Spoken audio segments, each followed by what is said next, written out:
welcome back. It's that time of the week again. That's right, it's another Bundesliga and A-League review coming at you here from the ABCFC podcast. Almost forgot the name of our channel then. How are you this fine day, Ben?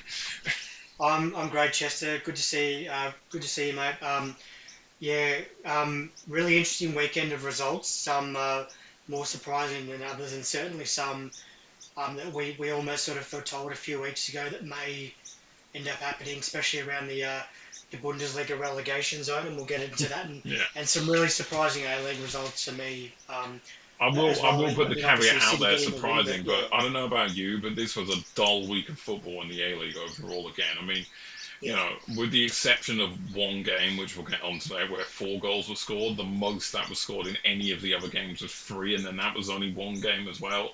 yeah, Yeah, be prepared, people. We're probably going to breeze through a lot of the A-League fixtures this week because I'm telling you right now, the state this competition's in at these days, there's not too much to talk about sometimes with these games yeah. and how De- dull they really are. Definitely not, but Yeah, some good results for some really good teams that we've sort of talked about who have been surprising for both of us, I think. So yeah. we'll certainly get into those later on. But where Let's are we starting today? Let's start with that good old Friday night fixture like we always do in the Bundesliga, where Mainz, rock bottom, and under new management Mainz as well, took on the completely resurgent Borussia Mönchengladbach. And the result went the way you would expect it did. But in all fairness to Mainz, they did give it a good go of themselves, despite the Yeah. fact that they did end up on the losing side yet again. Hmm. Um, yeah, I think Mainz are in a world of as I just alluded to, Bo Henriksen was sacked or left the club mutually. I can't remember exactly which one it was, but he has left the club prior to this match. Um, and I believe, what was his name again? Sorry, I just literally wrote it down in my notes. Benjamin Benjamin. Hoffman, that's it. Yeah. Benjamin Hoffman, the new man who took charge for them for the first time. And look, I'll be honest, they did look reasonably better than they have in recent weeks. However, they have lost again, and they are now finding themselves with the tiniest but still somewhat significant gap off down at the bottom of the table right now. And as I said, for Gladbach's sake, that was, their resurgence continues. Albeit it wasn't particularly convincing in this game, but it was still a good resurgence nonetheless. What were Yeah. your thoughts from it mainly? Oh, look, I think Mainz really gave it a good crack. I was watching the highlights earlier, and I think that's probably their best performance in quite a while. And I think we always sort of hear about the post sort of under new management glow that some teams get where they get results straight away. I mean, Heidenheim, who we'll talk about in a little bit, they're sort of going through that at the moment, and a couple of other teams who got positive results as well. But I mean, for mine, they were probably unlucky not to get a point out of it, but they had some chance that they just blew, especially in the second half. But for Gladbach, I expected them to win. I mean, they had a midweek cup defeat to St Pauli during the week. There's the first mention of That I that. do have to mention. Yeah. Sorry, folks, but Wonder how many more times it that's was going to be yeah, brought up. won't be the first. Sorry, won't be the last in this podcast. But yeah, look, I think even that was a surprise given their recent league form. So they would have been really looking to get back into winning ways, and that's exactly what happened. Albeit not all that convincing. Tabakovic with the only goal of the game, and Well, you it know, wasn't really, was it? It was very unfortunate. So, yeah, like, how it oh, basically is now, absolutely, like, Mainz obviously went behind very early for that own mm, goal from Leitch, but then that was ruled out, probably, yeah, like, correctly so, it was a hmm handball. yeah, And then they thought they kind of escaped it, but, like, 0-0 at half time. Gladbach, yeah, to be fair, they were the dominant side, as you'd expect. I thought Castro hmm had a really good game, actually, on that out wide for Gladbach. I thought he was yeah, really causing a lot of problems for that Mainz defence at hmm times.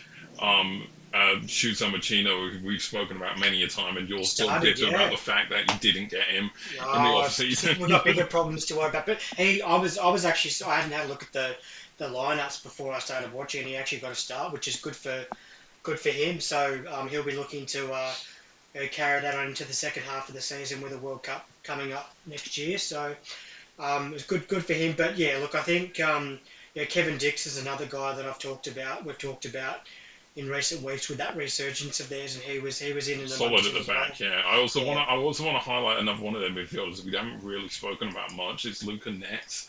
I thought he had a very good performance. for Gladbach in this game. There was kind of just like a little triangle or almost a square, you could call it, of Machino, Nets, Tabakovic, and Kastrop. And kind of all four of them kind of combined at moments throughout that game to really cause some issues in that Mainz defence. But in all fairness to them, defensively they looked a lot more solid. Daniel Batz has had a solid performance in goal despite being on the losing side. I mean, if it wasn't for him, they probably could have had at least another couple of goals potentially as well. But yeah, that own goal which they got spared, unfortunately, they did concede an own goal in the second half, which is what caused them to lose in the end. It was Da Costa with that own goal, and it was incredibly unfortunate for him. The header from Tabakovic causing problems like he has been an awful lot these recent weeks. I mean, it's going nowhere near the target. It's actually just going back out across the line for a goal kick, if anything. And Da Costa's jumped up in front of him around the same time just to try and block it, as any defender should, and it's just happened to come back off his back. And I mean, maybe that's the one thing you could you could criticise Batch for. Maybe he's a little bit flat-footed. The ball's not going too fast. It's come back off his centre back and gone past him into the far corner of the net. Like, it's a very unlucky way to concede. But when you're a team in the situation that Mainz are currently in, that can happen and tends to happen an awful lot. Unlucky moments, the ball doesn't quite bounce your way, that sort of stuff. Look, it looked promising for Mainz, but they're not in a good position. They've only picked up 6 points so far this season in the league. And they are rock bottom, and they have a tough game, obviously, against us next week. So it's not going to get any easier for them straight away. So I think, really, for their sake, it's just about after that winter break, what can they get from this second half of the season, realistically, at this point, I'd say. Yeah. Well, I mean, so I think for Mainz, the one thing I will certainly sort of praise them for is their defence up until the point of that first goal being scored, because it's probably, without sort of deep diving into the stat sheets, the first half that they've not conceded in almost the whole season, really. So to this point, there's been several games where they've conceded in the opening 5 minutes, the opening 10, 15 minutes. So to have a half, and even just sort of getting back to basic stuff like going into half time and not conceding. I mean, I think for them, as tough as it is for them at the moment, and I'm not going to lie, I'm pretty pleased that they're not getting results, because it means that my side, who are directly above them, are under less pressure. You've got to take the small wins, right? And I guess we talked about other sides having little wins and building foundations from that, and this is one of those things that, can they sort of build from that? Hopefully, after they play you guys, they play us, so hopefully not. But I think, as I said before, just to sort of wrap this one up, I think Gladbach would be happy just to get the win after their midweek defeat. I mean, yeah, they'll be happy for any win. I would also like to say that, the other thing not quite falling their way, that, when you're in that position as much, you've got to find ways to help yourself as well. I mean, we have to talk about Vipa's 2 missed chances in that second half. Gilt-edged chances, I will say as well. One on one, and then one header just wide at the end as well to try and rescue a point. Like, you can't really be missing opportunities. Like, you've got to take any chance you can get. And I think another crucial thing that they're going to have to address soon is the form of Amiri, who was was much more crucial for them in the earlier parts of this season, but over the last month or so, he's almost seemed to have disappeared from this team. He's definitely playing every week. It's just, for something's happened that he's just no longer having the impact on games he was earlier in the season, and I think that's a lot of it. That has coincided with their poor run of form that they've been on, and why they now find themselves on, well, not the only reason why, but one of the reasons why they find themselves adrift at the bottom now. But, But we'll move on to the next game, one you had the pleasure of doing some coverage for. Wolfsburg, who, in my opinion, Union are on a bit of a downward turn of form themselves recently. Absolutely agree. Wolfsburg have got that new, I'm not going to call it a bounce yet, but they've got that win under their belt under the new manager. So can they push on from here? It was impressive as well. I know at the end Union did have a large share of possession and were quite dominant in the closing stages of the game, but Wolfsburg 3-0 up at that point before that even happened, and I thought they were well worth their win in the end. 3-1 it finished. Some good finishes. Amora looking good again. Eriksson looking like he's getting more in the hang of things. Maybe this new manager, this new system's going to kind of suit him better, give him more opportunities to be shown creatively. Good finish from Wimmer to get it started as well. Lovre Meyer finished it off, and then Union did come back into it. Late on. a good goal from Soki, and then Yeah, the penalty late miss from penalty. But they Querfeld. could Yeah, have, it could have been nervy for Wolfsburg at the end there because they were mm, really doing a good job with their pushing for that kind of trying to get back in the game early on. But yeah. a miss from Querfeld who couldn't do that against us midweek. If I bring a cup game into it, well, we still won, but The commentator did actually mention that when he stepped up for the kick that he yeah, scored against you guys midweek. two. So, In fact, Andy had a right, chance to completely go irrelevant to this. Two penalties against us midweek, and had a chance late on to get a hat trick for a centre back. I mean, that would have been quite something. yeah, But no, we're not talking about the cup. Obviously, we're talking about the league. no, And Union have lost again in the league, and Wolfsburg they needed that win. They've started to look a little better recently, but there's still a mhm, long way to go for them. yeah. I mean, yeah, what were your thoughts on that game? Obviously, you covered it with Look, more detail. I'll probably sort of just back over sort of what you've just said. There's definitely some issues now for Union. That's their third straight loss in all competitions. We talked about the midweek game against you guys, but um, it's certainly a concern for them. I mean, and I won't for the 15th time. I'm going to mention my side because it's important to this particular game. They they struggled to beat us a couple of weeks ago. Um, and put us away. And I think that's the problem. They've got really good capabilities of beating sides that not only they should, but obviously sides around them. But at the moment, yeah, they're just struggling to get results that they should be getting. And this on paper, and it wasn't the only sort of on paper result that didn't go the way we thought it might this weekend, but Wolfsburg, look, I'm really happy for them getting this result. I mean, we know that they've struggled But I think, look, to win that's at the thing. home. I think for Wolfsburg's sake, that was a perfect win for them. Mm, They're coming up against a team who haven't had the best away record this season. It has to be said. no, They're not in great form in general either way over the last few weeks. They need a win themselves, and they're at home. And the best way to do it is to put in a really good performance like they did, and dominate the match. And even aside from that Union dominance, as I've said at the end, it's almost like Wolfsburg earned themselves a chance to sit back at that point because of how good they played. Now, obviously, it could have got a yeah, lot more nervier had they stuck the penalty away and yeah, everything. But ifs and buts, right? It's the game of football mhm, at the end of the day. yeah, So yeah, I just think it was a perfect win for Wolfsburg in the sense that the fans are watching it. They're all at the stadium. It's at home. They're all getting behind the team as you'd expect, and it felt like that watching it as well. And it kind of feels like maybe that's going to give them some confidence, and hopefully for their sake they can get possibly two more wins potentially. Let's even think here and between here and the winners' break. yeah, yeah. And I think home wins for sides like Wolfsburg now, as I said, with that springboard is going to be really important in the second half of the season, not just for them but other sides as well. And I guess Union are going to have to start getting results now. Not to say they're in trouble or anything like that, but I guess if they want to try and contend with those sort of bottom half of the top half end of the table, they're going to have to start getting wins again. So, but yeah, for Wolfsburg, they'd be really happy with that result. And like you said, they were able to sit back a bit more towards the end of the second half, having that buffer. Yeah, exactly.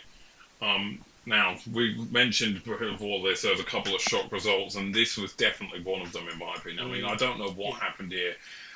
We've been saying for a long time, those of you who've been watching the last 6 or so weeks of us do these reviews, how we think Augsburg are like this team that are showing glimpses, but they're on bad run of form. I know of late they've started to pick up again, but where did this come from? Like, no idea. Augsburg No, 2, yeah, Leverkusen nil. I mean, that has mm, come from absolutely nowhere. It's shocking for Leverkusen's sake. That's back-to-back defeats in the league. It's not something they really want to be doing, no, considering we're constantly running away from it. And even Leipzig are hitting form, Dortmund are hitting form. It's not any bit helpful for them. But Sandro Wagner and Augsburg, take a bow, my son. I mean, that's an yeah, incredible result. Maybe not yeah, the best performance as you expect. Bayer Leverkusen were going to be quite dominant, but Augsburg put it to them early, and mhm, they held on to it.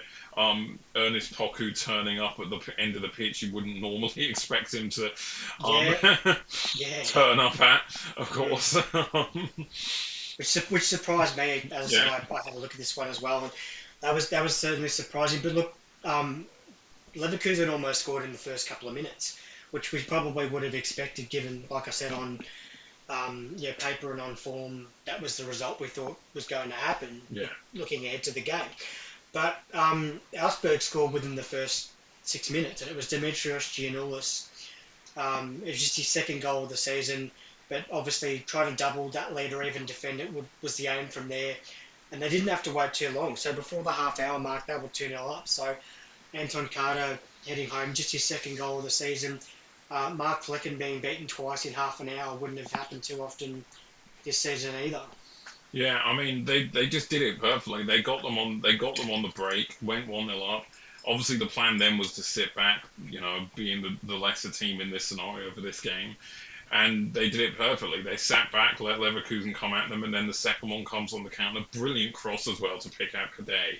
Mm. On not quite the back post, but yeah, and I just think Leverkusen just looked a bit shell shocked.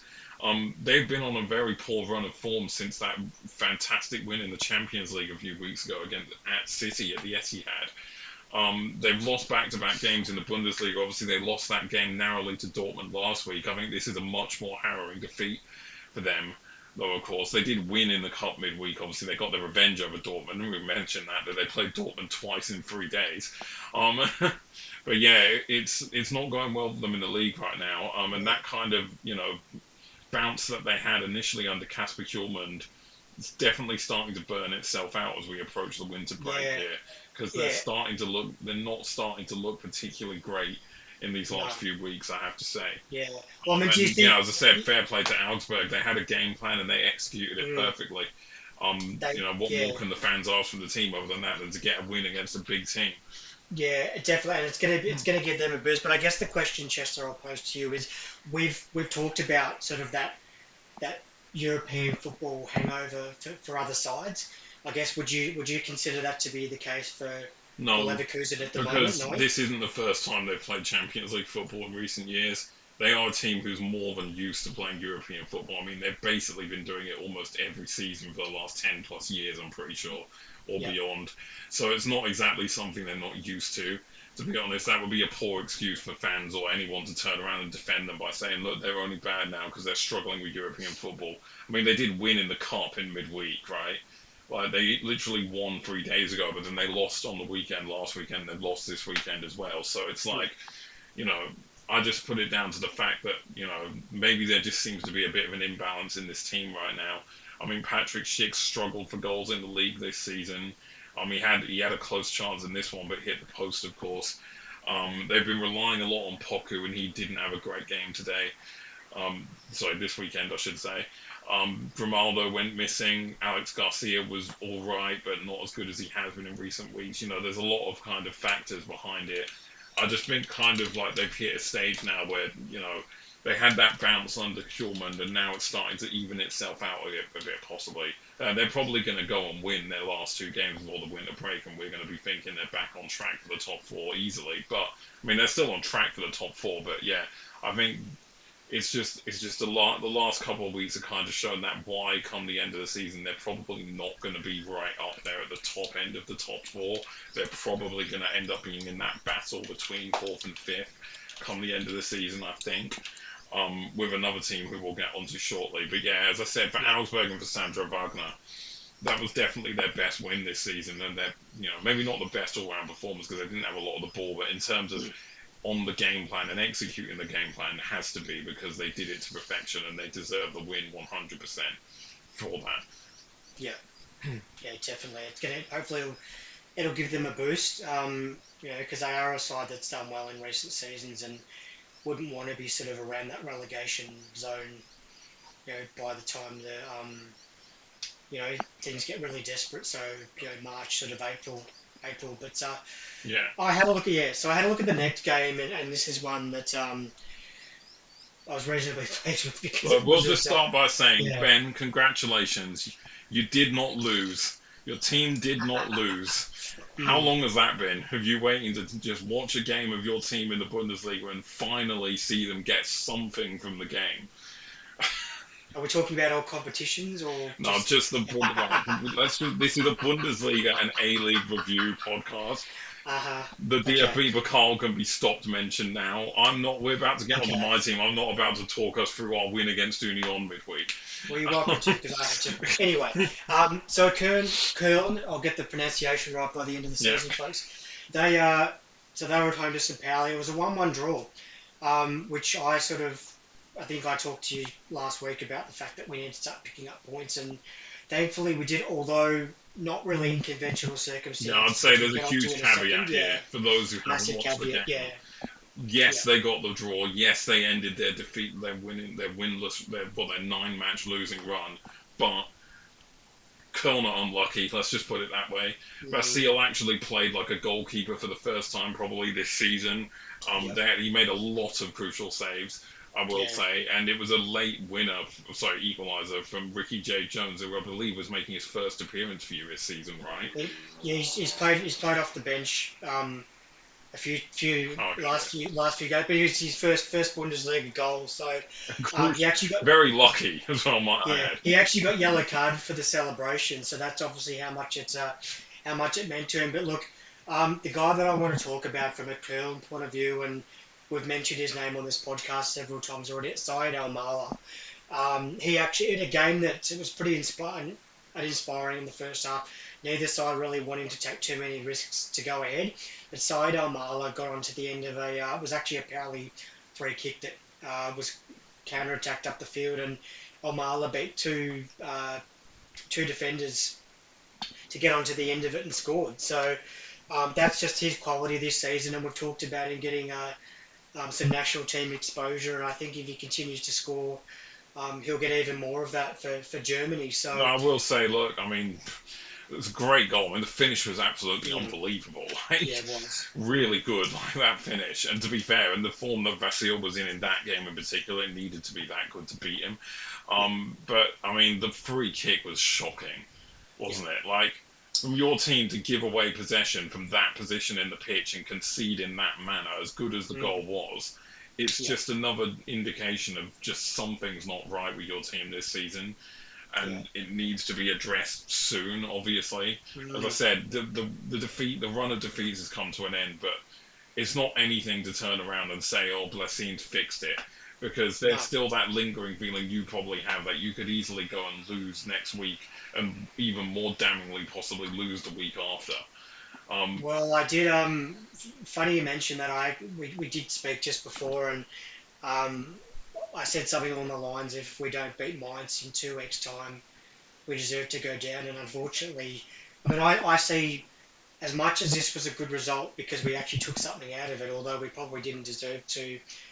We got lucky, but you've got to take your luck when it falls. yeah, The next two games are 15 pointers, I think, for us against Heidenheim, who are resurgent now and in good form, and Mainz, who, as they showed in the game we just covered before, if things sort of start clicking for them on an attacking point of view and they get their set pieces right, it's going to be a danger game, I and mean, it I am really is. generally concerned. It really is because the gaps are now start. Whereas a couple of weeks ago there was literally only a point or so in it, you now Yeah, find yourself in 17th on 8 points, and Heidenheimer in 16th on 11. 11 points. So the gap is now 3 points. Yeah, So it is huge next week yeah, because there's other teams that are on. There's another team on 11 points. I think it might be Wolfsburg, or they might be on 12 now. But there are teams that are starting to pull away from that bottom two where you and Mainz currently occupy. So yeah. for your sake, next 2 weeks are huge, and you cannot lose either of those two games. No, Like, maybe you're not going to win both of them, but even losing one of them is catastrophic for your, absolutely. Yeah, because then you go into the winter break, and that, I mean, I think the more thing, as you said, it's Mainz. That's the crucial one because, like, even if you can get a draw from the Heidenheim game, obviously you want to win it and should be aiming to win it. But even if you can get a draw, at even if home it's as a narrow well. Yeah, defeat where you play well, yeah, if you don't get a win against Mainz, that being the game that heads into the winter break, if you're mm, still in the bottom two and don't beat Mainz, going into the winter break without the win in that long, and being in the bottom two, it would be very difficult for the team to kind of keep themselves confident, considering they have almost a month off of football at that point, where yeah, they kind of have to sit and wait around, not hmm playing like all the other teams in this division and the divisions below, of course, and just yeah. waiting to see that next game after the winter break and trying again and going in. Like, it's basically crucial that if you're going to win any of the next two games, it has to be that Mainz game. Like, Agreed. Yeah, that I is think. the Yeah. absolute, yeah.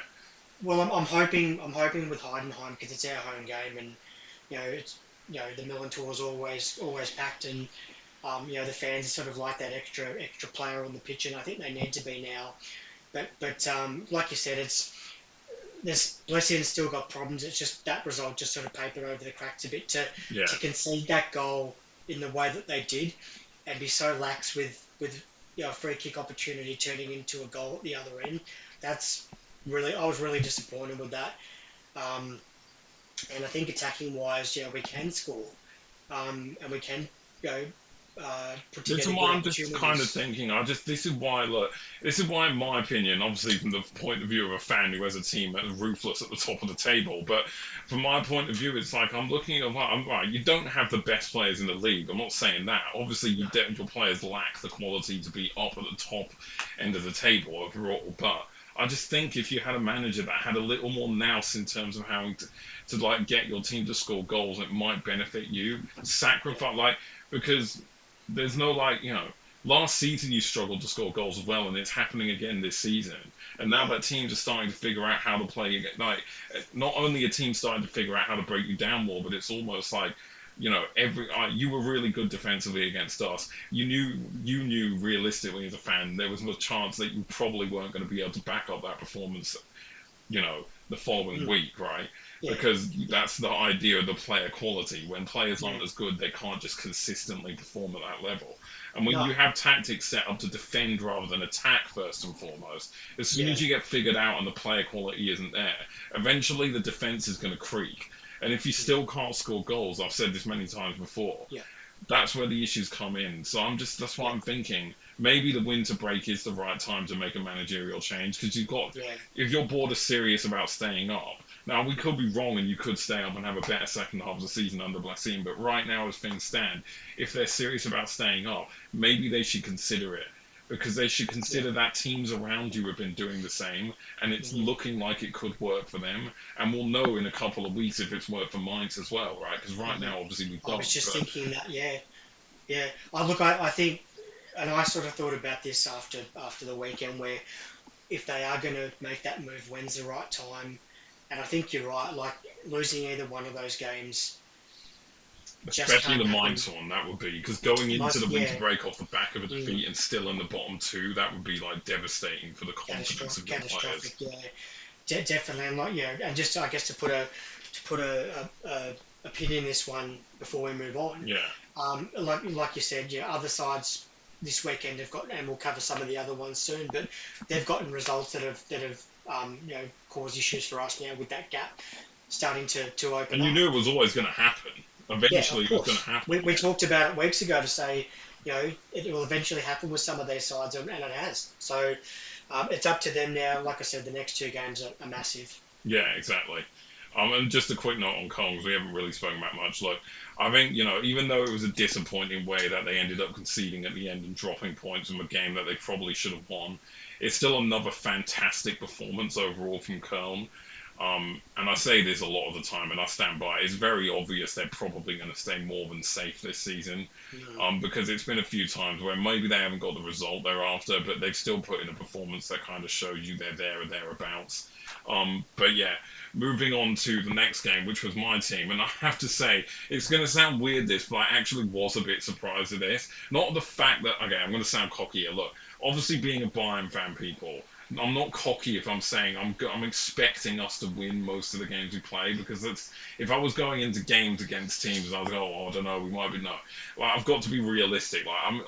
We didn't win this. I would have been annoyed because it's like, well, I expect us to try and win this, right? That's the whole point. But I wasn't expecting VfB to lie down in the way they did, especially in the second half. It was an awful second half performance from Stuttgart. And I was a little worried at half time because they'd had a good end to the first half. Yeah, we were 1-0 up at half time.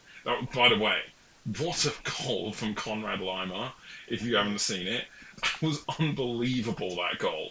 Like, he starts the move and finishes it with the skill of a seasoned striker, and he's a defensive minded player. Like, I love that guy, as do a yeah, lot of Bayern fans. But no, yeah, anyway. But then Stuttgart started to come back into the game. Obviously, Nartai had the goal that was ruled out for offside. Fairly so. But then it felt like they were kind of building to something, and it got to half time, and I'll be honest, I thought they were the better side come the end of that first half, and I thought maybe if they go into the second half with the same energy, they might get level and we might have a proper game on our hands here. But then, for the Stuttgart fans out there, you must be absolutely pissed off with your team and how they completely capitulated in that second half, despite having shown that they could match us potentially in the first half. Because as soon as Harry Kane, so Nicholas Jackson started up front, of course, we made a few changes after the win against Union midweek, as you'd expect. Harry Kane comes on around the 60-minute mark, and then that basically ends the game. Stuttgart were absolutely terrible from the 60th minute onwards. Like they were really good. They were solid in the first half. They were all right first bit of the second half. As soon as Kane came on the pitch, Stuttgart were dreadful. After that point, like, they barely had a sniff after that. Harry Kane comes on and scores one of the most remarkable hat tricks I've seen in half an hour, making it look as easy as possible. And the goal that starts it off as well, just driving through the middle, bang, outside of the box, just low, perfect precision right into the bottom corner. It's just ridiculous, that finish, isn't it? And then it just starts to crumble from there for Stuttgart. Maybe it's been a few weeks since we brought up goalkeeper blunders, but Alexander Nubel's back in my headlines for goalkeeper blunders, because that goal that Stanisic scored, my word, Nubel, what are you doing? I was watching it and I was just like, when it happened, I was watching it in my room, and when it happened, I was just like, when it went in, I was like, what? Oh my God, Nubel, you can't do that. What are you doing, man? Like, Yeah, that is just definitely. ridiculously Yeah, shocking. That was. yeah, definitely not the first instance of goalkeeper Yeah, unawareness this weekend. But yeah, like certainly, yeah, you're already down by a few, and the end yeah. result being 5-0. You Yeah, don't and want that then happening. Harry Kane completes his hat trick. Well, we all seen it. Yeah, it's 5-0 in the end. Like from what looked like would be a quite close game, we absolutely blew them out the water in the closing half an hour or so. And like Stuttgart only really have themselves to look at, because it was just a monumental drop off in terms of performance levels. And I don't know how I genuinely don't know where it came from. Like they were great. The halftime team talk, maybe. I mean, who knows? Sebastian Hoeneß didn't do his side any favours if he did deliver a bad halftime team talk, so how do we know, right? Yeah, But yeah, it's another dominant, ruthless display from us, as have been so many times this season. We're now 8 points clear at the top now. I think we've almost scored, it's 49 goals now we've scored already in the league this season. We're going to hit 50 before the winter break, which is just ridiculous if you think about it. Um, could and it I mean, 60 Stuttgart by have that been point? kept away from the Yeah, top four after that second half nightmare. And for yeah. Bayern's sake, one more thing I'll point out, and I don't want to keep beating this same old drum, but I have to mention, 13 games into this season, have we seen a start like this before, honestly? 13 games into the season, we've won 12, drawn 1. I mean, that is just utterly ridiculous in terms of Mm. dominance. I said at the beginning of the season I thought we're probably going to walk the league, but like not in a cocky way, in the fact that I obviously expect us to be the team to beat. I didn't expect us to be 12 wins from 13 games, and No, the only other one being a draw, not even a defeat. yeah, Like, against Union, and they've had a bit of a form slump too. So it's all I sort of mean, yeah, relevant. Yeah. what were your thoughts on, I'm not going to say what was a crazy game, I'm just going to say what was a ridiculous final half an hour of the game. Oh, Harry Kane doing what Harry Kane does, really. I'm And just going to put it out there for yeah, all people who want to try and jump in the comments. Please jump in the comments, because we need people to comment. Also, if you've made it this far, don't forget to like, share, and subscribe and all that jazz. No, but yeah, I'm just going to put it out there and say, for all the people out there who think that Haaland is the best striker in the world, all this stuff like that, Harry Kane is without a shadow of a doubt the best striker in the world. No striker can drop a. What other striker have you seen rock up for half an hour in a game, score a brilliant hat trick, and start pinging 70-yard cross-field passes directly to the feet of his winger, from defence to attack? And like he does that shit all the time. Those who watch Bayern and those who watch Harry Kane, and Bayern fans out there will know what I'm talking about. But yeah, I was interrupting. But yeah, like, what were your thoughts on this oh, ridiculous final just half an hour from Bayern? well, I think given yeah, looking at the table, it's an 8 point gap now that Bayern have got over Leipzig, and Leipzig are back winning games now. So I guess that from that point of view, that's probably the one of the only sort of things to keep an eye on now, aside from Bayern's goal tally, of course. But like I was just saying a second ago, you said it's 49 goals for the season now. Um, is it Mainz this week coming up Yeah, that you guys have Mainz got? and Yeah, Heidenheim there's before the winter okay. break. Right, there's no reason I don't think why you can't make that 60 plus after the end 60? of that fortnight. Yeah, 60? You think we're yeah, going to score another 10 or 11 goals in the next two yes, games? yes, I do. What? Yeah, and it's got nothing to do with the fact that it's going to affect their goal difference I don't think it's going to be at that all. ridiculous. We're definitely going to reach 50. There's no doubt about that. I expect we're 55 going to then, reach. okay. I expect we're going to reach 50. There's no doubt about that. But 60. 55, let's meet in the middle. Um, but look, I think from Stuttgart, if I was a Stuttgart fan, I'd be really disappointed with that. I mean, 5-0 in a season where they've been really competitive I in mean, not most only that, as games. I said before, I think the thing that would disappoint the most is the manner of which they went from 1-0 to 5-0. Yeah. Like that's the kind of like disappointment. Hmm. Even 2-0 to 5-0 because the second goal, which was Kane's first, was such a good finish. You can't really be like annoyed at that. But like No. the manner of how they went from that to 5-0 and as quick as they did is what they would probably be annoyed about. Yeah. But yeah, we're not going to bang on the Bayern drum too much longer, so we'll move on because there's really not much more to say. We turned up again, and our opponents got drubbed again. What more can Well, you then say? it actually ties in really well to the next game Yeah, because we speaking just of mentioned them. drubbing, It's yeah. speaking of drubbings, It's Leipzig it's handed it, out one to Frankfurt. Boy, did they! and yet another one for the season. Not the first 6-0 result that they've had this year. So, but look, a massive home crowd for RB against Eintracht. They've actually opened up a bit of a gap from Köln, and we're looking to consolidate that. So Köln not picking up 4 points is going to hurt them in that regard. But they were actually five behind after only 5 minutes. Now I had a look at this game in some good depth. This midfield turnover and the shocking goalkeeper awareness from Zedera is one of the worst bits of play I saw this weekend. Not the worst, but one of the worst. Conrad Harder nodding home. So basically, the ball gets turned over in midfield. Looped through ball finds Harder. Zeta is almost on the edge of the box by this point. So he's already Yeah, well and truly off his line, and Harder just dinks it home off the head. His first goal on the top flight. But the job for Frankfurt got even harder from there. Yeah, no pun intended. Pun intended.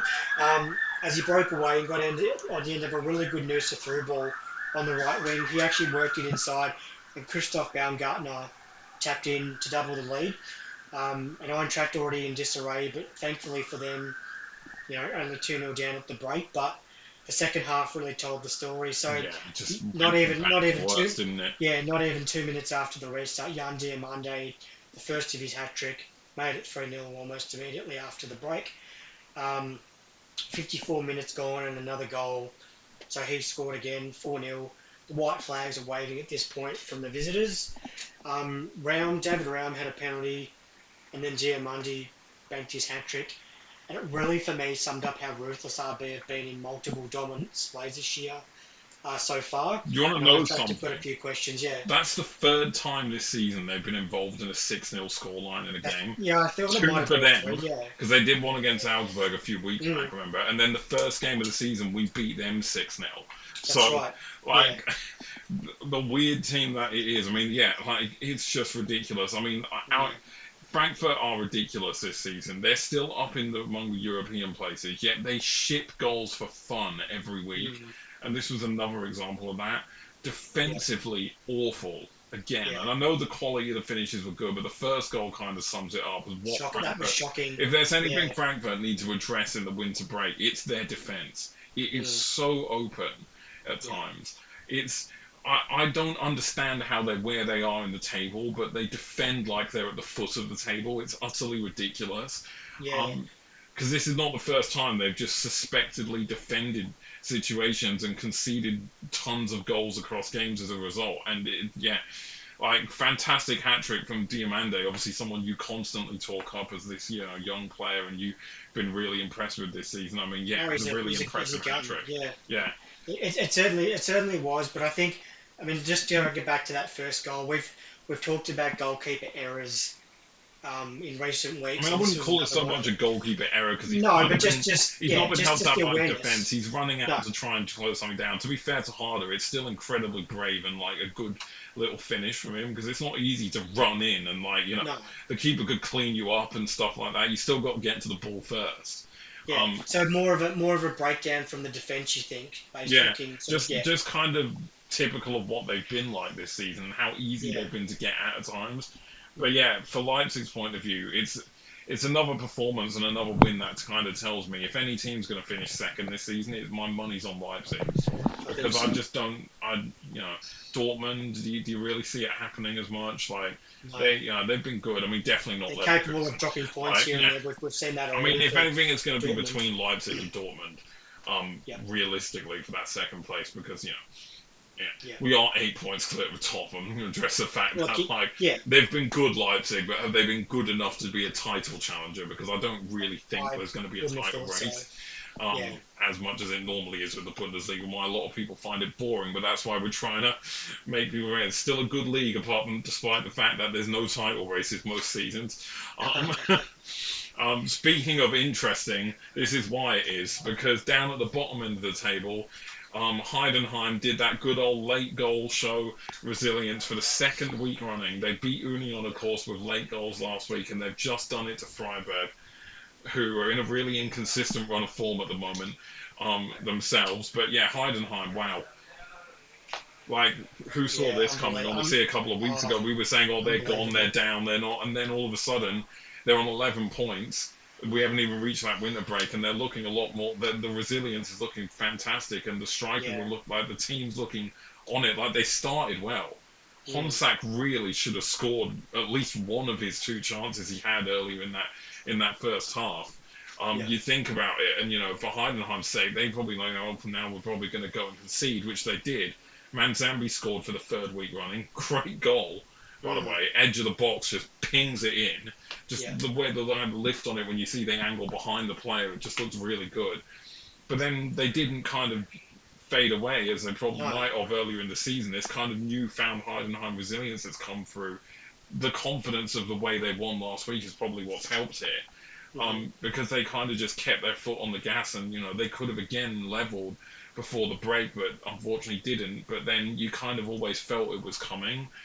yeah, Freiburg had a lot of the ball, Heidenheim understandably sitting deeper.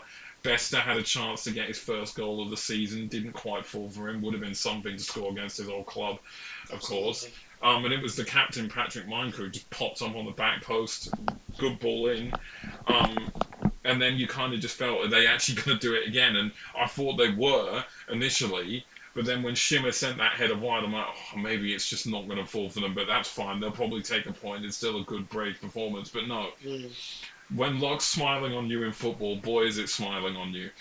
yeah. We're talking about shocking defending in the last game. My God, what the hell was that defending from Young? Yeah, you can't see me right now, but I'm shaking my head just thinking about the not only the build up, but all they literally what are we talking about the last 20 seconds of the game Yeah, he's got and like yeah good pressure from yeah Shimmer. Like I will say, Shimmer's someone who's actually seriously impressed me in the last month or so, and one I you won't call definitely him want to Shimmer have on like I their did team. last week either. So Because I it is just think Shimmer. he's done a lot Yeah, to kind of help his side get through games at times as a centre yeah, forward, and this was an example of it. He's been defending and he's pushed himself up the line. He's trying to get on the end of the ball, and he's just putting that bit of pressure. Now that's still no excuse for what Young then did, but mm, Young completely underhits the back pass to Atubolu. Shimmer gets on it, rounds it easily, as any striker you expect would in that situation, and finishes yeah, comfortably in the open goal. And yeah, for the second week running, Heidenheim have won a game thanks to a stoppage time goal. mm, Um, Incredible stuff. Back to back wins from nowhere for Heidenheim. They're out of the bottom two. They're yeah, in the playoff spot at the moment, of course. But reasons to be happy, and they'll now be looking at that game against you guys next week, probably going, you know what, we can beat them. Damn right, mm, we can beat them, and you yeah. guys have to probably be aware of that. But I yeah, hope for our sake we are because, like you just said, it's dangerous and it just sort of shows sides that have got a bit of a boost and a bit of a leg up on what it can do. I mean, I mentioned on this very podcast last week about the madness of that stoppage time winner against Union. And did I expect it to happen again this weekend? Not at all. But it did. But just as good as it was and impressive as it was for Heidenheim to back that up, Freiburg, they've got issues at the back, and they need to.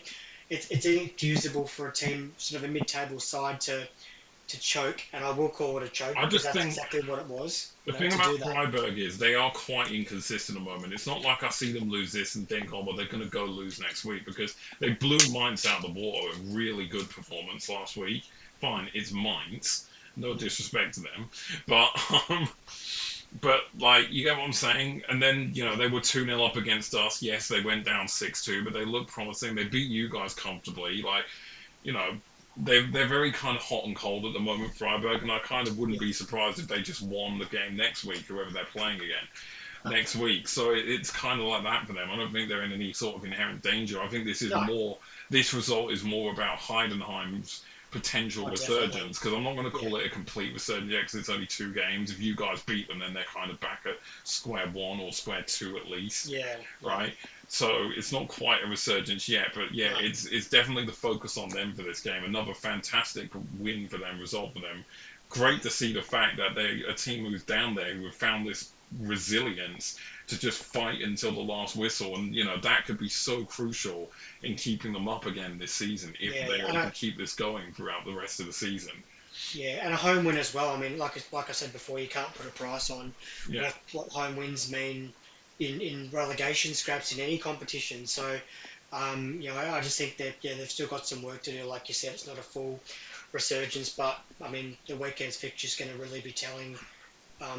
Whatever the result. yeah.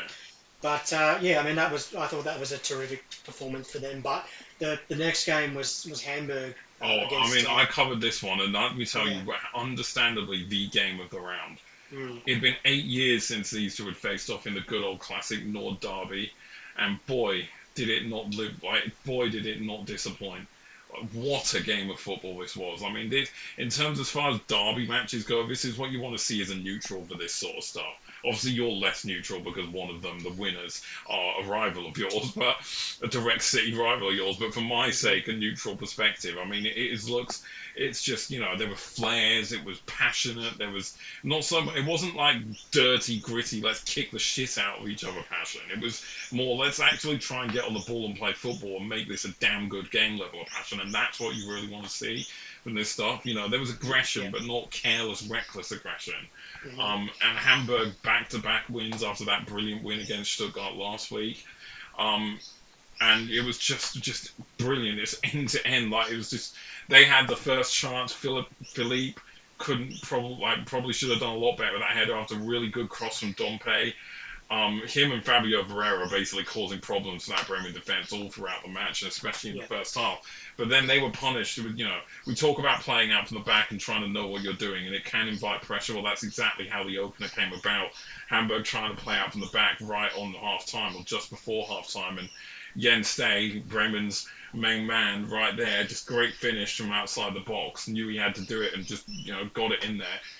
But then it always felt like Hamburg were not going to lie down, and then in the second half they went from 1-0 down to 2-1 up. Um, Lokongi got them level, and then let's just talk about goal of the season contender, which I'm assuming you've seen it. How good was that goal from Vuskovic? Hmm. Who on earth saw that coming from an 18-year-old centre back? The Yeah. ball gets whipped in from the free kick, and he's in the middle of the box. And initially, when you see the goal from the far out angle, when you're watching the initial goal before the replay, it looks like it's just a header. Good ball, Hmm. good header. But then it's Yeah. when you see that close in angle and you realise he's kind of flicked it with his heel behind his leg, kind of Mm. like a Riley McGree scorpion kick, but less like scorpion and more just kind of flicking the leg behind. Yeah. It's Thank you just for bringing that up, ridiculous. by the way. Because Yeah. like But you see, because the ball's behind him, yeah. so he's had to watch it come behind him and just know he's got his leg there and he's going to time it. But like, it's just such a skillful goal to do, and it's Yeah. definitely a contender for goal of the season. But then moments later, Jinma pulls it level again, and it's 2-2, and then it's not done because then Yusuf Poulsen of all people is going to be right there, straight off the bench. But how about that for a first touch? Off the bench, Mm, ball gets played into you. Great finish, first time, back of the net. You've won your side of derby. Like, just incredible. The atmosphere, everything about that game was was what made it the game of the round. And you know, yeah. back-to-back wins for Hamburg. Bremen are in a little bit of a bad run of form. That's just one win in five for them in the league. So Hmm. they're not in inherent danger yet. But both sides almost neck and neck now. Hamburg are point behind their rivals now. So yeah, I mean, what a game of football. That's really all I can Yeah. say. No, it was fantastic for Hamburg. I mean, like you said, the atmosphere was great. A lot of flares in the crowd, and I did notice it was quite smoky, sort of in the second half. But yeah, look, that's a really good result for Hamburg. They've had a couple where they probably feel they should have taken more from different games. But Yeah, Josef Paulsen, a guy that's come in this season, from Leipzig, and he grabbed the winner. So it's really really good result for them, and Bremen just one win out of their last five. yeah, exactly. And that will take us on nicely to the final game of the Bundesliga this weekend, where Dortmund put together what's a typical Dortmund display. Though I will caveat that by saying, sorry, Hoffenheim fans, but I think that invincibility that's been running throughout our era is starting to fade. Sorry, it wasn't going to last forever, Still white unfortunately. lasted Hoffenheim Yeah, fans, it yeah. was. Yeah. Um, Yeah, Dortmund yeah, were by far the better team on the night. There's no mm, doubt about that. I think they kind of yeah, showed the class. As good as Hoffenheim have been in recent weeks, Dortmund was a real test for them, and I think it showed in that game the level. As good as Hoffenheim have been in recent weeks, Dortmund are Dortmand. At class the end of above, the yeah, day, they're yeah, just better hmm overall, and they just yeah. showed it. It wasn't anything flashy or anything amazing. It was just your bog Just standard win, did what they needed to comfortable. do, They yeah. just got the job done. They've been very good Hmm. defensively this season. They didn't get really that phased by that Hoffenheim press. Hmm. Had a few chances. Lempele had one where he kind of put a lot of pressure on Kobel, but largely untroubled Dortmund. And yeah, they've just been good in recent weeks. And Adeyemi's been very good as well. Was one of Yeah, those he in was recent he was weeks. great Yeah, again in this one. Yeah, he found Julian Brandt, who was playing his 200th game for Dortmund. Really nice sort of ball in from the wing, and really gave them a deserved lead in really heavy rain actually. So conditions weren't ideal, but Dortmund finding a way to take the lead. But the surprise to me was the second goal. It was Nico Schlotterbeck, the centre back, and I do love seeing a centre back getting on the score sheet in any competition. We just talked before about that, but slotting home a class finish for his first of the season, and Garassi hitting the bar. Really, really was unlucky not to make it three. We did talk about Hoffenheim. They did create some half chances, but nothing like their attacking quality that we've seen in the ABCFC era. But I think it's really more about Dortmund pulling further away from Leverkusen. After that upset loss to Augsburg, and Hoffenheim, luckily for them, still in fifth yeah. after Thanks a you lot. guys Yeah, beat Stuttgart. Yeah. yeah. So I mean, Hoffenheim, yes, losing to a team who are probably fair to say a class above, but the fact that they're still in fifth, and very comfortable, sort of going into whatever happens in the winter break and post that. I don't think they could be disgraced by this. They just got outplayed by a better side. Yeah, that's really all it is. Yeah, nothing bad on Hoffenheim's part. They're going to come up against teams who are better than them. They've been on a great run of form. If they can keep going and beating the teams below them, the ones down at the bottom end of the table, that's going to be more than enough to get them even, still within potential, like, reach of the Champions League next season. So yeah, Yeah, and even then, Europa League would still be decent enough, right? So, yeah, I think there's nothing for Hoffenheim fans to be annoyed about or worried about there. But yeah, so that wraps up the Bundesliga portion of this. Remember, don't forget to like, subscribe, and all that stuff if you made it this far and you're enjoying it. Because next is the A-League, and as I said at the beginning of this episode, there was some very dull matches of football this week in the A-League. So, for those who want anything in depth and stuff, well, maybe a couple of them. But largely, don't expect too much from a lot of these games, people. Because we'll kick it off with the Friday, well, the first of the two Friday night games, I should say, sorry. with MacArthur versus Melbourne Victory, and you as a City fan, as we for the last few weeks, it's good that we started this podcast in a season where Victory are doing dreadful for you, well, for both our sake, really, right? Because we both hate them. You probably a little more than me, but yeah, Mhm. I mean, I think we were talking like in the lead up to this game. We were saying like, oh, well, we expect this one to be a dull game. And well, we should put some money on it, shouldn't we? Because everyone, MacArthur and Melbourne Victory drew the game 0-0, as you would probably expect. Victory were dominant, as they have been a few of their games this season, but God, they can't attack. Like, it's like the way they're trying to like score, like it's just embarrassing. Like, I'm sorry, Clarice Mario Santos is crap. I know he scored in this game, and it was a good finish, but it was correctly ruled out for that foul from Mata. But Lord, have you seen that guy do anything other than nothing in most No, of their games this season? Like, no. we're not bashing on you, Victory. Like, we're just not. I know it sounds like we are Well, because I'm a Sydney fan. He's a City fan, but you have to admit your team are not in a good place right now. Yeah, I don't know what more yeah. to say about this game. Like, Victory were dominant. Didn't do really an awful lot apart from the offside, so the goal which was ruled out correctly for the foul. MacArthur were crap. Like, like I can't think of a single player who did anything in that game really for them. It was another game where Harrison Sawyer was largely isolated up front. I mean, sorry people. I mean, I don't know what more to say. Ben, get at anything about this dull game of football? I'll add a couple of things. Look, I think you're absolutely right with victory, and I'll probably sum it up best. So I saw South East Melbourne Phoenix Melbourne United yesterday, This and is how uneventful this game they've got a football was. couple. Yeah, Ben is so now talking about the NB yeah, fucking L. yes, I am, but for good reason. There's method to my madness because Fuck it, let's do the the Ashes review whilst we're yeah at there. the Melbourne okay the pre-Christmas traditional Melbourne derby's coming up in a couple of weeks, right? Yeah. And I'm actually going to be going. I didn't last year because it was a victory home game, but This across the time it's road on not. the same across the road on the same night, Phoenix have an open air game against Brisbane. And I got asked by my Phoenix mates, "Oh, we're going to see you before." I said no, because the derby's on across the road, and I'm going to go to that. There's a reason why I'm going to that, and this is the reason why, as evident in this game, because I think it's going to be, and hopefully another City win, because I just don't see victory really impressing enough to take anything from it. I hope I'm correct in saying that, I thought you were and about I to hope say, it I doesn't hope you're wrong. backfire on I me. thought you were literally about to say, I hope I'm wrong. Yeah. I hope I'm right in the fact that we just keep on keeping on, and it doesn't backfire on me. But that's the reason why I've just mentioned that, because I think it's a, a good opportunity for City to consolidate, and they have to against their rivals who are in a shocking position at the moment. But really, sorry, Victory fans, you're getting what you deserve. You're reaping what you sow.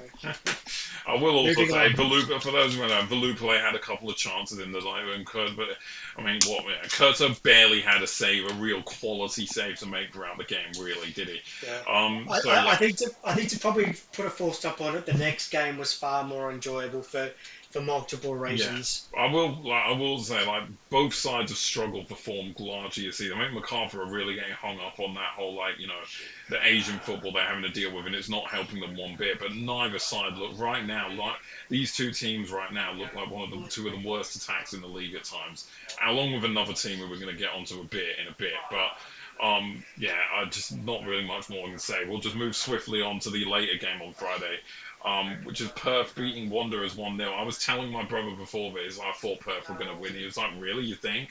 I was like, yeah, I mean, I can't remember what I was telling you, but I just had a feeling Perth were going to win. It's got nothing to do with the fact that I hate Yeah. or I have a hatred towards their opponents. I just, having I watched thought their I games actually over no. the last couple of weeks, I thought Yeah. they were going to win. Yeah.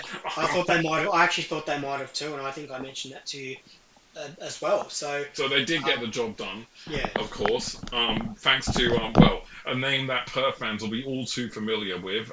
Not Bobby, but Seb Despotovsky.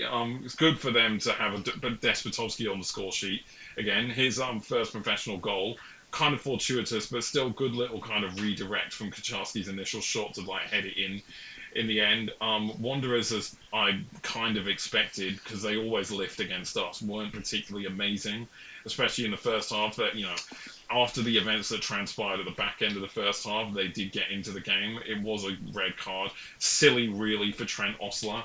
He picked up the first, knowing he's on a yellow, and he's just kind of Simmons has pushed the ball down the line, and he's just kind of slid out, a bit carelessly, taking him out. No debates or complaints about that. Really had to go. Yeah.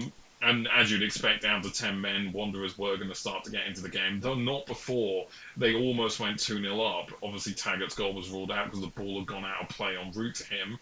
But, Wanderers then did start to really take control. And Perth, to their credit, this kind of there's mini run of form that they're on, which could potentially turn into a big run of form, potentially, under Adam Griffiths. It's just, they're looking a little more resilient than they have in recent seasons. Defensively, they're not kind of buckling as easy. Yeah, Wanderers had a lot of chances. Sam Sutton's been one hell of a signing for them. He had a great game again today, as he has in recent weeks. Made some quality saves, and then Barbarouses missed a glaring opportunity late on as well.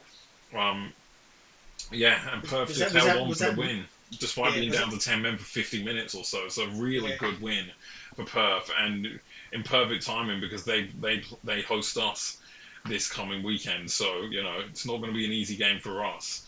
Yeah. I think that was Matt Sutton in the glory goal. Sorry, Matt Sutton. Sorry, I said Sam Sutton. I'm thinking about the Wellington defender. But the thing with Matt Sutton is, I actually saw this on the week, and I think from the start of next year, he's on some sort of injury replacement, short-term deal. He goes back to that.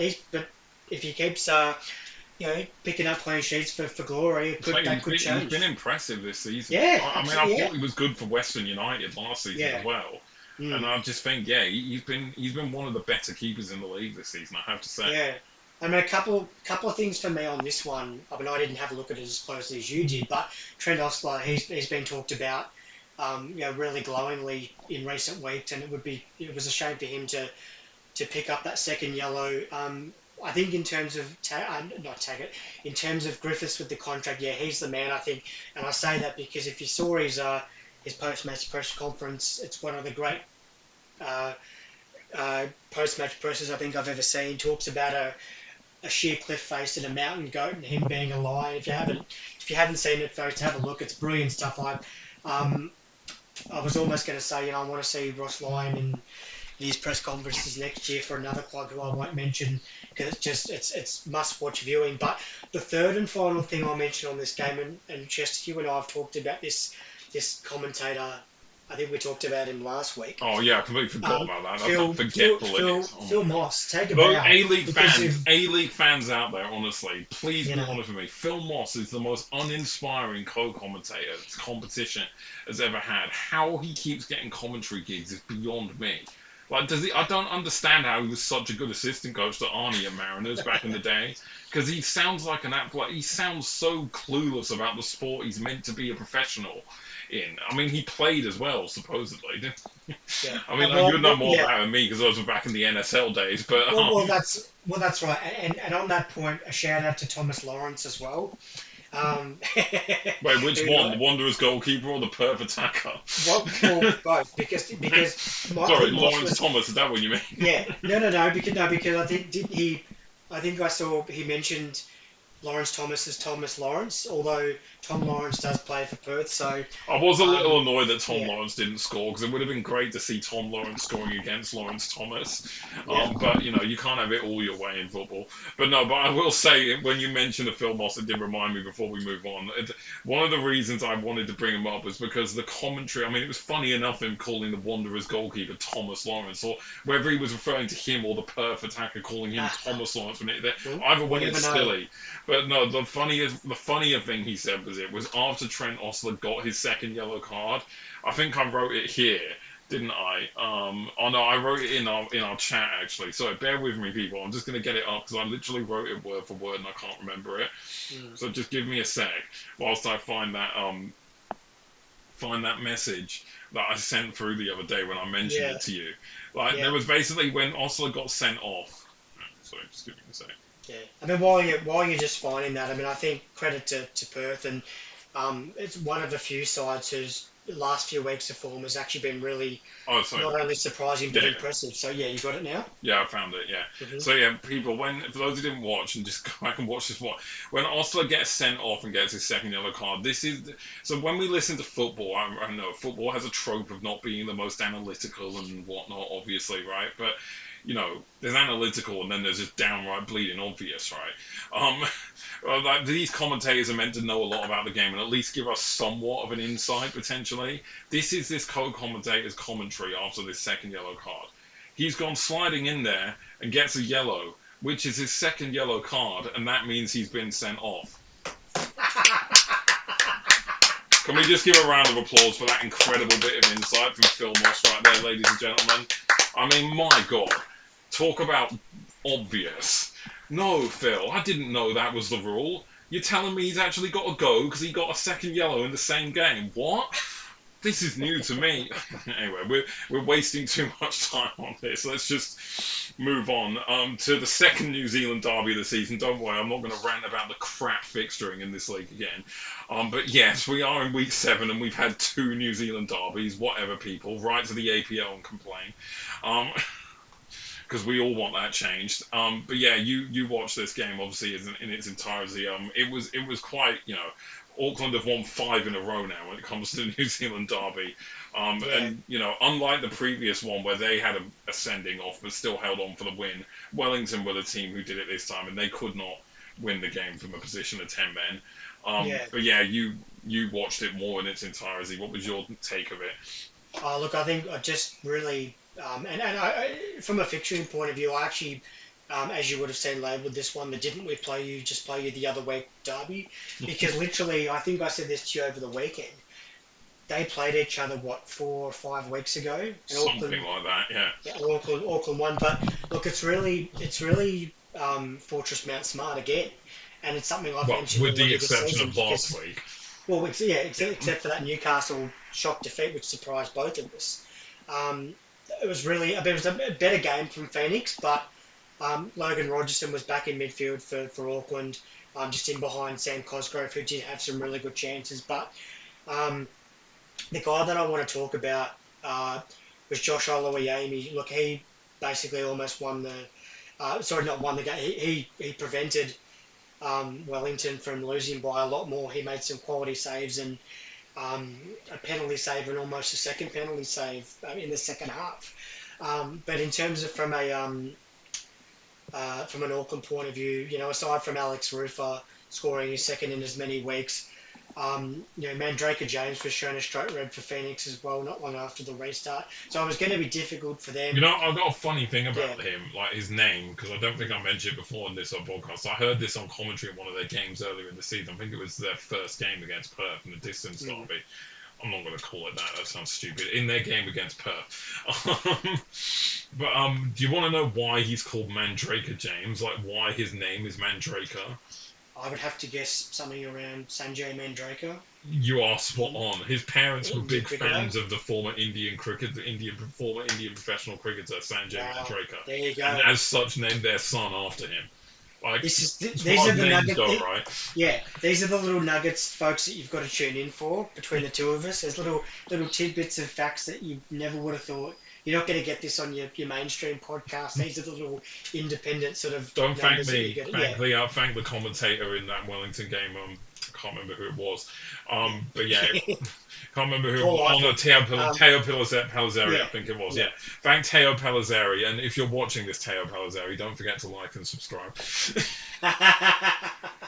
We sneak them in every week, people. Get used to it. Exactly, but look, I think just getting back to Alex Rufer, look, he this particular goal he scored was just outside the box, and he's scored twice in the last couple of weeks, and he's been a real shining light for them. But I mean, Auckland just doing what they did when Francis Tavares scored again from the spot. Guillermo Mai put them 3-1 ahead. Another derby home win for them, and good to see them bouncing back against that disappointing loss against the Jets at home. We've talked about their home form from last season and carrying to their season. Corica's just really got them humming at the moment. It's what you expect from a Corica side, really. I Mm. mean, I've witnessed it for a number of years with my team, obviously, and how good we were at times under him. As you well know, having been on the recipient of a grand final defeat and a win as well against us in that time. But yeah, Speaking of wins, that actually ties really well into the yeah, next game that yeah. I'll we'll just quickly we'll say, talk. look, it was another strong performance from Auckland. They've really got something over Wellington in these derbies. There's only going to be one more this season unless they meet each other in the final series. It's Which I ridiculous don't how think is we've going to happen. only just entered December. We've already had over half of the New Zealand derbies potentially And this there's only season. been But yeah, I'm not going one to rant. Melbourne and one Yeah, Sydney derby. Exactly. no, Yeah. no, I'm not going to rant about the fixturing any longer. Yeah, let's just move on to speaking of wins, you guys got a win away at Newcastle, but I mean, it was another really dull game of football. Really, let's be honest, right? Yeah. Um, Yeah. yeah, Um. Yeah. I mean, especially with as we've talked about recent form. We've already talked about the weird fixturing. I think weird's probably a bit too kind when it comes to City, and that's something that probably in the next couple of years we'll talk about because they well, do I mean, have because you are a now home about to derby coming begin up. your, Yeah, you are literally now about to begin your 7 game home match run, which is ridiculous. exactly. But also the fact that I think I mentioned to you yesterday. I've only just realised we don't actually have a game next week at all Yeah, because we've got the derby coming up and then we've got a Tuesday night game against the Jets 2 days before Christmas at home yeah. For as some part of reason, you're that not run. playing Yeah, MacArthur next week, but yeah. thank God for that. Yeah, that's actually I'm really happy to hear that actually. So, but look, this one was probably a regulation win for us. I'm actually surprised we didn't win by more. Newcastle would have been disappointed having won against Auckland the week before and um, continuing that form, especially at home, where they started the season really well. But um, Andreas Cohen's through ball to find Cavi and Romani in the box No, we're to going to make talk it about the fact though. It wasn't just. I mean, 1-0 it's a good half goal and all time. that, good ball from Yeah, Kuhn and stuff like that, Kuhn and stuff. But the defending was shocking. yeah, Like the turnover, the way Newcastle kind of just gave you the ball in the attacking third, and it almost looked like they couldn't. And the way they defended it once you won the ball back almost even looked like, oh, we've been beaten. Let's just accept it. Like, and I was really surprised at that because I thought they were excellent against all. I was about to say Augsburg, Auckland, excellent against Auckland last week. I'm getting the leagues confused now. We've uh, been doing it for so long. Um, we've been doing the podcast for so long and we're getting the leagues confused. No, but yeah, I thought they were excellent last week, and I thought they were just disappointingly flat. And I know they scored, the goal was offside, Lockie Rose was offside. But yeah, there's not much more really in the game. I mean, you had a chance to go 2-0 up. How on earth you didn't from that 5-on-1 situation, we'll never know. yeah, But yeah. yeah, Yeah, but I think I guess based on that, does that make victory the minds of the A-League now? I guess that's the if we're sort of because they're bottom, yeah. Or the Wolves. exactly I'm not going to and say that because we're no, about to play Wolves and I'm yeah, worried, honestly.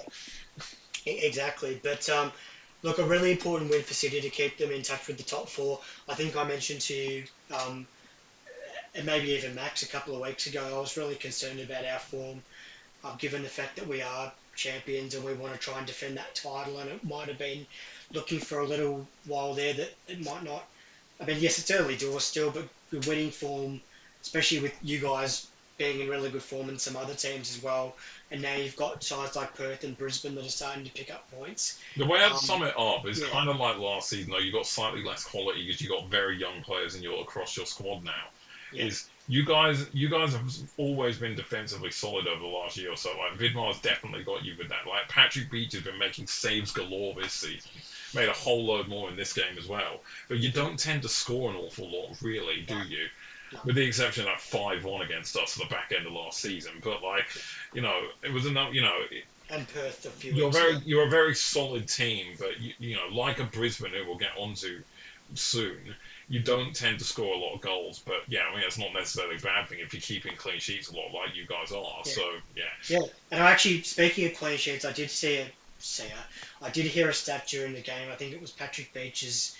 I think he's got 18 clean sheets out of his 36 games, so which is pretty good. Like it's damn good. And the fact that he's got a Socceroos call up. I mean, I remember seeing him for the first time at the start of last season. I wasn't too sure about how he was going to go, but he, for mine, has been really impressive, and he was a real catalyst towards getting us that championship win last year. And he's going to be really important through this period of games coming up.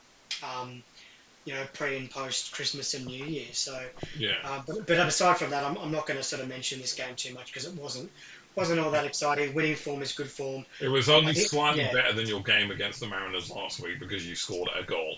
it, Speaking of yeah, the Mariners, as we're mm, so good at doing these transitions, yeah, us we had the pleasure of playing them at Blue Tongue, and just like when we played them earlier in the season, yes, fixturing again. I know people who aren't used to the A-League. We're 7 games in and we've played a team twice already. It's just a thing with this country. They're crap at fixturing people. Yeah.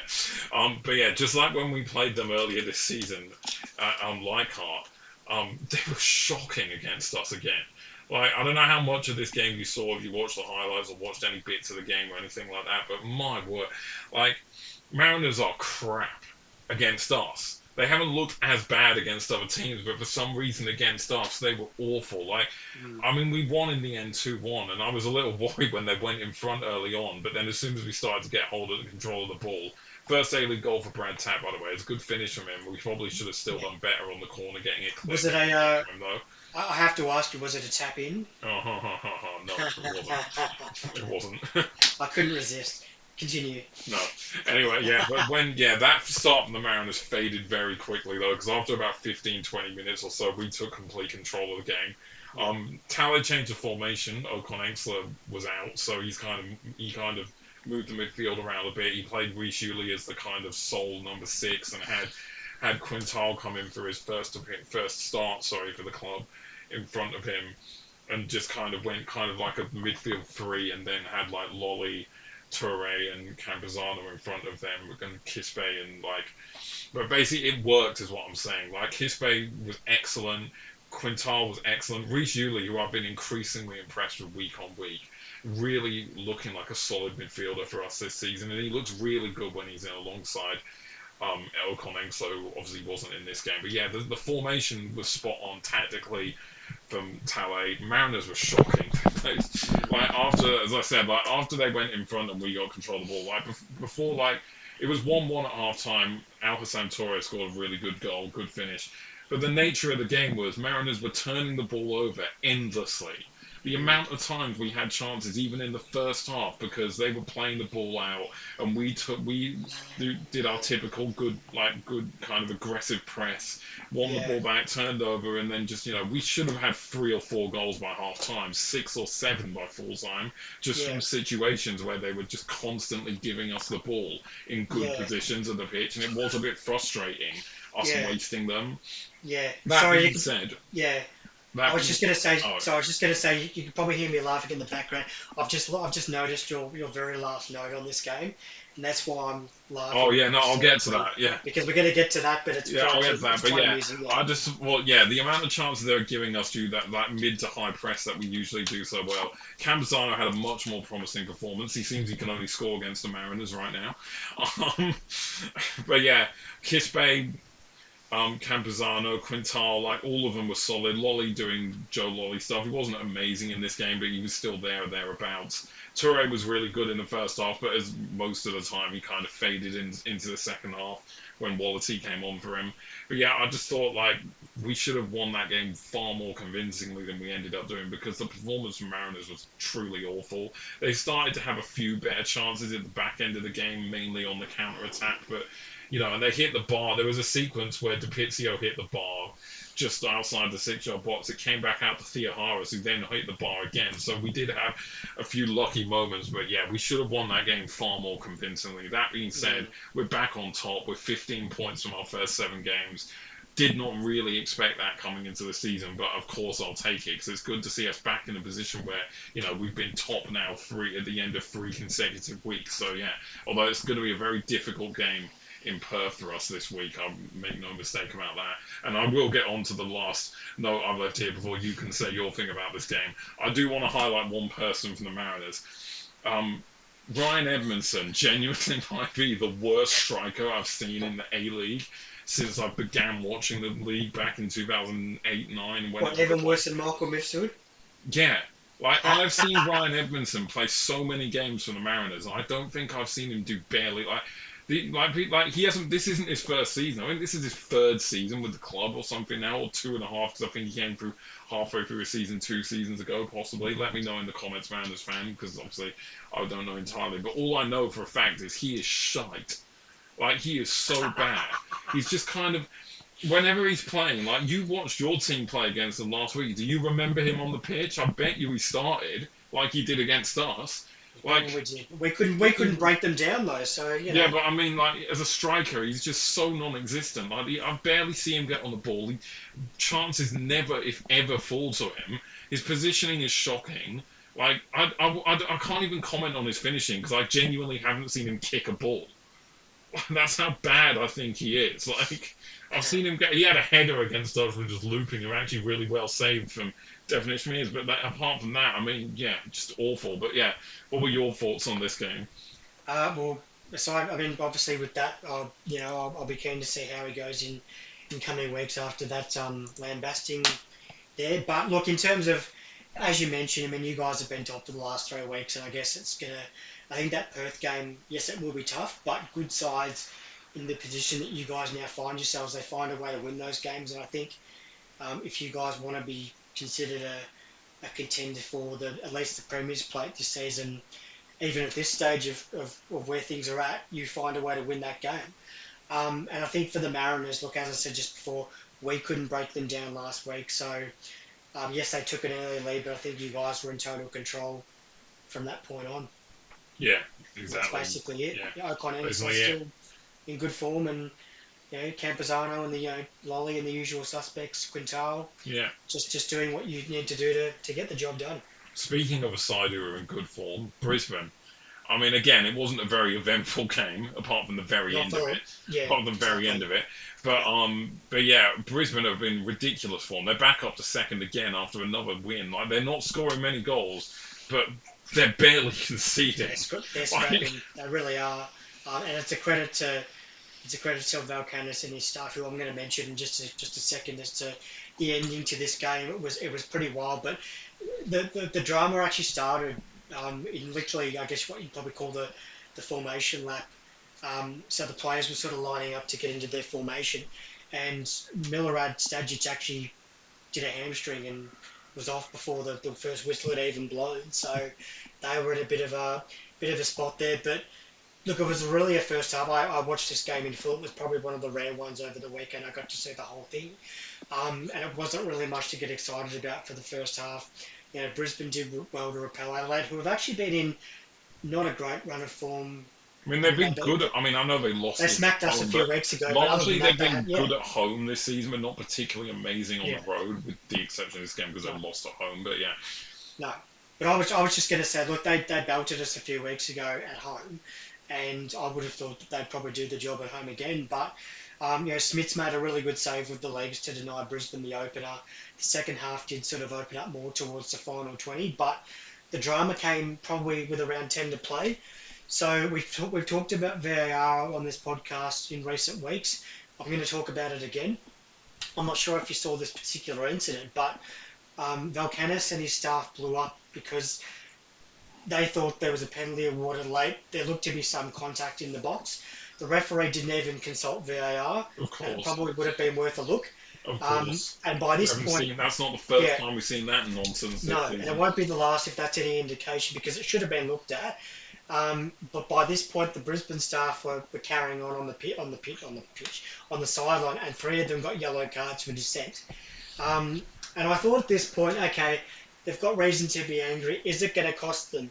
The answer to that was no, because Christopher Long scored an absolute rocket. So it got inside the just outside the box, and he smacked it. And Smith had no chance of stopping it. It was, there was no goalkeeper that was, Manuel Neuer would have struggled to stop this one. It was that good. But not only the goal, but the celebration from Michael Valkanis. He literally was almost up at the camera on the bench and was, you know, overjoyed to get that win, especially after his staff had been mouthing off at the sideline officials voraciously 2 minutes before that. But it's 5 straight wins for Brisbane, and like you said, I think they were up to second. what an effort. We talked about them. I think we were watching that game against Newcastle where they got their first win, Yeah, and how good that was. And they've just gone from strength to strength. And Valkanis, having been at City a few seasons ago, I really rate him as a manager, as a coach. And yeah. I mean, you yeah. could It's see just why he's done a fantastic job.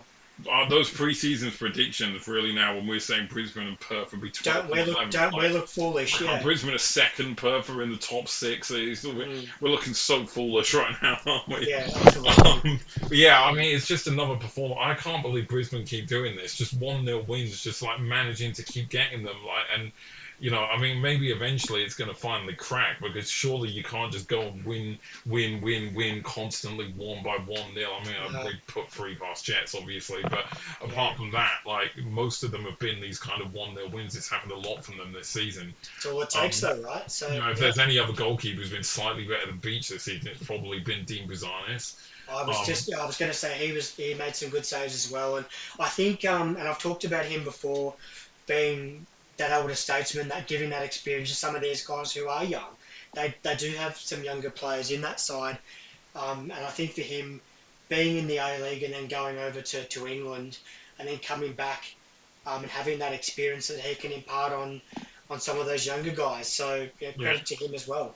And And then, I didn't see that coming either. From an Adelaide perspective, like I just think, as good as Brisbane have been at doing these 1-0s recently, I just think maybe like some players you'd expect a little more from like how they've been earlier in games this season. Like I thought Dakulu was a little poor in the attacking third. He had some good moments, but didn't Yeah. really have that final product today.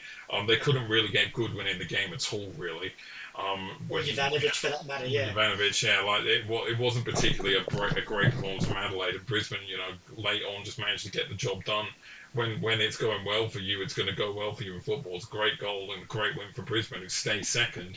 Yeah. So yeah, it's quite remarkable, really. That's what the A-League can be like, people. That's why it can be good at times. But even Yeah. though this week of football in general wasn't in the A-League wasn't a great advertisement for great entertaining football, the results can still leave it quite entertaining. So yeah.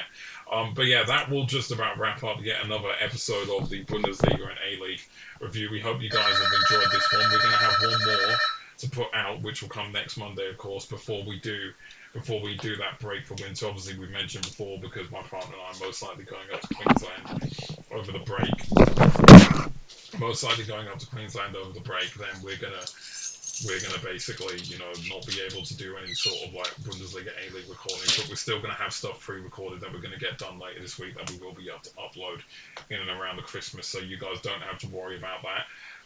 But yeah, that was basically it for another week. We hope you guys have enjoyed. Remember, as per usual, don't forget to like and subscribe and follow and all that jazz on Instagram, because, give us the love, give us the support, because we really appreciate those of you who watch, or anyone who comes along to the channel just to check it out for that matter. So, that's the good stuff. There's some big games again next week, I will say, especially in the Bundesliga. Ben's lot, St Pauli, were massive game against Heidenheim. For one of them, that's one of the main talking point, obviously, because that's a huge. Well, the next 2 weeks are obviously going to be huge for them. But yeah, I'm not going to say our game against Mainz is huge because it obviously is not. Maybe for them, but for us, I'm not going to sound cocky anymore about it. So yeah, I hope you guys have enjoyed. That wraps up another week of action. So yeah, anything else to add, Ben, before we sign off? Oh, look, yeah, definitely some really good games in the Bundesliga, some not so good games in the A-League, but I guess we'll find out over the coming weeks, and we're getting pretty close to Christmas, so there's going to be quite a lot of games to sort of cover. The usual suspects, Bayern doing their thing, and um, you know, uh, some surprise packets in the A-League that we've just talked about, and great to see them getting the results. And if you like the content, guys, like and Yeah, subscribe, and we're happy to bring it to you every week. And we've got some really good stuff coming up for the tea break as well. The Big Bash is starting this weekend as yeah, we've well, got a so review coming this week we're for going you to guys. So look forward to that. do a preview of that. And previewing the episode, not yeah, rookie. yeah. Well, the Renegades won the title, if you didn't already know, guys. So it And my counts as a. brother, and also my brother, will be joining us for a video later this week. It will be a pre-recorded one, so it won't come out this week, but it will come out in around Christmas. So do look forward to that one. We've been trying to organise it. We were meant to do it last week, but we couldn't. So hopefully we can get it done this week. That'll be a very A-League centric one. So look forward to that one without giving too much away, guys. But yeah, we will have that Big Bash preview definitely uploaded for you guys this week, and we will have plenty of content coming around Christmas that we're going to pre-record, to our heart's content at the back end of this week as we try and get stuff out for you guys. So there's stuff to cover over Christmas whilst my partner and I are away and I'm unable to record because it's not like I'm going to load my desktop with me. But yeah, anyway, I'm not going to ramble on anymore. So yeah, take care, guys. Peace out, and we'll catch you with that preview later in the week, most likely on Thursday, possibly Friday. If it changes to Friday, we'll let you guys know on the channel. But yeah, peace out, take care, and goodbye. Take care, guys.